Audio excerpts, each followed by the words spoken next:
We've gotten better at building combat spaces that are open and tactically versatile, while still directing the player toward an optimal play experience. This combat is on its face pretty straightforward, but we're doing some subtle things to keep the experience even and well-paced. We're using quite a few of our combat tools in this one scene. As the first soldiers enter the barn, we send them in the right direction with an initial cue about the player's location using an NPC enemy finder. The first soldiers serve primarily to draw the player outwards, where the real meat of the combat takes place.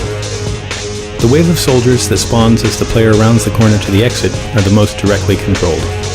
One pair uses assault points to dash across the open ground and flank the player on the right. Others are constrained to hint groups in and around the house across the way, spaced so that the player is hit with an even front of fire, keeping them pinned for a while and encouraging cautious sniping and probing at the windows and doors.